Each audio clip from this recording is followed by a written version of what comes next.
Let's begin with my exclusive one-on-one interview with Governor Newsom, the governor in Southern California, to sign police reform legislation.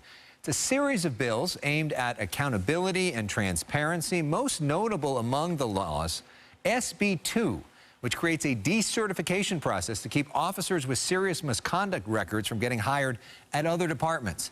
The governor also signing legislation to speed up the process of returning Bruce's Beach to the Bruce family. Nearly 100 years ago, Manhattan Beach took beachfront property from them due to their race. Today, the governor apologized. Now here is my exclusive interview with Governor Newsom. Governor Newsom, welcome back to The Issue. It's great to see you. Good to be back with you. So we are here in Gardena. You just signed legislation in terms of police decertification, an emotional event when we saw some of the victims' families here. What is the bottom line message you're trying to send to police officers with these series of bills? It's just about building trust. It's about building relationships, and it's about addressing abuses. And look, if you're a police officer, the last thing you want to do is be associated with abuses. We have over 200 licenses in the state of California, where if that license is suspended in one county, you can't then turn around and open up another practice in another county. But with police officers that may have committed some misconduct, they can go to another county, rinse and repeat. And so that's changed, and if it works for medical malpractice, it certainly should work for law enforcement as well. You know, there was pushback along the way, which is why this was not the easiest bill to get done. No. What do you say to the critics who are concerned about due process, concerned about this process? Well, they got due process. I mean, the due process is the cornerstone of this bill, and it was amended. And I'll be honest with you, folks on the other side were upset that there were so many substantive due process amendments, but we believe in due process. That said, we don't want it to be abused either. And so look, it's all iteration. We were able to move something forward. 46 other states, 46 had already moved forward. So this is not a moment to spike the ball. The question is, what's wrong with California that it's not typically on a leadership position or in a leadership position on these things? But look, progress was made, but it means nothing unless we apply it fairly and judiciously, and that's why we worked with law enforcement, worked with advocates, and as you suggest, worked with the victims, particularly Kenneth Ross' family that was right here a few years ago when they learned of their son's loss. So a part of this is building trust in the African-American community is what they talked about today. Another thing you're doing today is about building trust in the African-American community, which is Bruce's Beach. Continuing the process of giving that back to the family. What is the message you think that California is sending by doing that? That we may not always get it right, but we always have the opportunity every day we wake up to right wrongs, to improve, to iterate, to become better, to become more fully expressive of our proud past and our shameful past. I mean, the origins of racism that we apply so often today in our national discourse have embers all here in California, from the internment camps for the Japanese to the Chinese Exclusion Act that emanated out of the Bay Area in the 1880s. And here we are trying to right these wrongs as it relates to systemic racism. And this is a really remarkable story, Bruce's Beach, of being able to advance a cause in a substantive, not just symbolic way of doing something right to make up. You'll never make up for those wrongs, but to do it right in a meaningful way. You know, California has begun the process of studying reparations. What do you think about that, and what does this moment say about that? I know there's a lot of anxiety around the reparations conversation, but I was proud to be the first governor in America to sign a reparations bill. In fact, the first task force meeting was last Friday. And no one has a very specific or prescriptive answer to what reparations means. That's why we created the task force. They have a year to engage and deliberate and then make recommendations to the legislature. The legislature will make subsequent recommendations before anything is codified.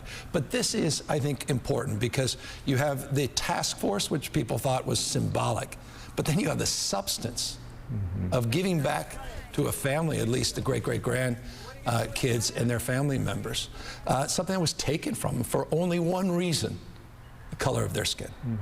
We just got through this recall process. It's the first time I've talked to you since. What is your biggest takeaway from the recall?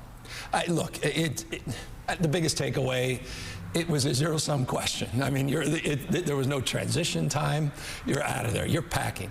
So it's an existential reality, and you live with that dark cloud. And at least for me, it was a dark cloud for over a year.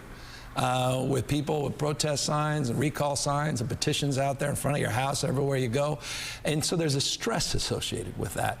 But there wasn't a distraction associated with that. And I want folks to know that. We kept our eye on the ball, and I think as a consequence, we did well on Election Day because people saw we actually were moving the needle on the things that mattered to them. Housing, homelessness, education, climate change, addressing these great challenges that are all pre-existing challenges to not just the recall, but even me getting elected 2.5 years ago. So my big takeaway is there's a deeper sense of urgency today than I've ever experienced in my lifetime. That people really are frustrated and angry about Washington, D.C., about City Hall, about the state capitol, about elected officials across the spectrum, around institutions, and not just governmental institutions. And people are demanding real results, and if you don't show them, you can't just assert it, you got to prove it, then we're all going to be subject to subsequent recalls in the future. You won big, and there are two different ways you could interpret those results. One, millions of people wanted to recall me, so maybe we should be conscious of that. Or two, millions more people didn't want to recall me, and we should double down on the policies. How do you read it? I don't like a divided state. I don't like a divided nation. I really don't. I hope people, I mean, no one pays attention to what politicians say, but on election night, I try to keep my comments relatively short. I hope people go back to that. That was my heart. There was no script there. I spoke on election night about, our kids, and they're watching all this division, this consternation, this stress, the fact that you have politicians, you're seeing on the debt ceiling in Washington, D.C. that just wake up every morning with a crowbar to put in the spokes of the wheel of the other party to trip everybody up. Enough. Like, I have deep respect for people that supported the recall. Because I know they love their kids like I love my kids. I know they love their communities and their institutions, the places of worship, whatever it may be, that holds and binds us together as a community. And so I really want to find that. Look, I'm in politics. I'm not naive. But at the same time, man, this doesn't persist. We can't thrive if we're not thriving together. We may survive, but at what cost? So that's for me what I hope. That's for me my personal takeaway, but it's hope. I'm hoping that I could rise to another level in terms of the work I do to try to bring us together. Well, and to that point, I've always been curious about this. What do you tell your kids about the recall and about this moment in California I tell politics? them not to hate the people. I mean, they have some of their best friends, parents, my kids' best friends, parents supported the recall. And I'm like, don't let that get in the way of your relationship with your best friend. And don't hate his parents, because they're good people. We just see the world with a different set of eyes, but at the same time, we're there together in the barbecue after the soccer game, all sharing same experiences and same expression of love and relationship. And I honestly, I tell my kids this all the time, because the worst thing could happen is being a kid of a politician and you're just seeing this stress and consternation, the finger pointing, and I don't want them to have that, including Donald Trump. I made my kids many times come in. I'm not making this up, and it's interesting that I'm even sharing it. I had many conversations, as many folks know, with Donald Trump on a consistent basis. I didn't have a closed fist. I had an open hand. We disagreed across the spectrum, but I wanted to work with him. I had my kids come in and saying, I'm going to talk to the president, Mom. I wanted them to hear that I can talk even with civility to someone I vehemently disagree on a spectrum of issues. And I wanted them to understand that.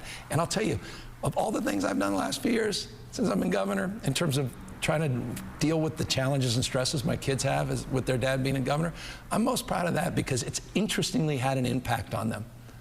That they talk, when they see Trump, they don't say, I hate him anymore.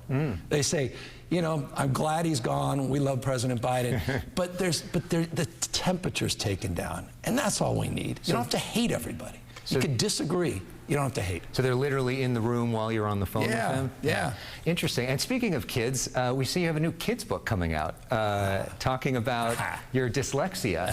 This is hot off the press this morning. I know. Exclusive. That's how we like it here. Exclusive. I think that this is something a lot of people don't know about you, which I think actually just explains you more if people got to understand that. Something that I think is really an interesting aspect of your life. Can you talk for a moment about how dyslexia has shaped you and what you're trying to accomplish with this book? One of the biggest frustrations people have with me is like, gee, he keeps talking and talking and he goes from one issue to, it's because I have a difficult time even to this day reading. And when I do read, even comprehend, I have to go over when I'm reading multiple times. I have pretty severe dyslexia, and it really marked a relationship with me with having to find ways to overcompensate and deal with the deep issues and stresses of self-esteem, because you don't have much when kids are laughing at other kids because they can't read. I had to go through speech therapy for years. I found all these old files that my mom kept, and after she passed away, I found them in boxes that explained and expressed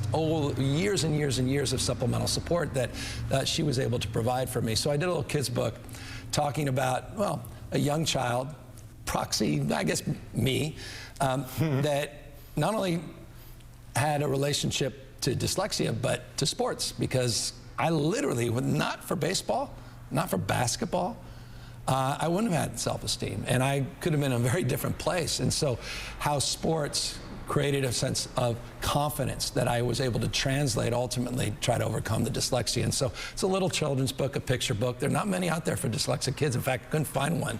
And I have 2 kids with learning differences myself. And so I decided to write one, and I'm really excited it's coming out in December. And for people that might not know, the governor was a baseball star at Santa Clara, and if he hadn't blown out his arm, maybe he would be doing that instead of this. Well, I don't know of a baseball star, but it got me into college. It's interesting, more important than anything else. I was going in, and no shame in this, I was quite literally going to junior college, right out of high school, until folks came knocking, and I got a very small baseball scholarship, but it got me in a 4-year college, changed my life. But again, that's sports. And that's why I'm very reverential about sports. Right. Some people think, well, it's the big deal. To me, it's so much more than the activities on the field. It's the activities off the field, the discipline, the teamwork. Governor, congrats on the book. Congrats on the recall win, and great to see you. Good to see you. Thank you. All right. Thank you very much.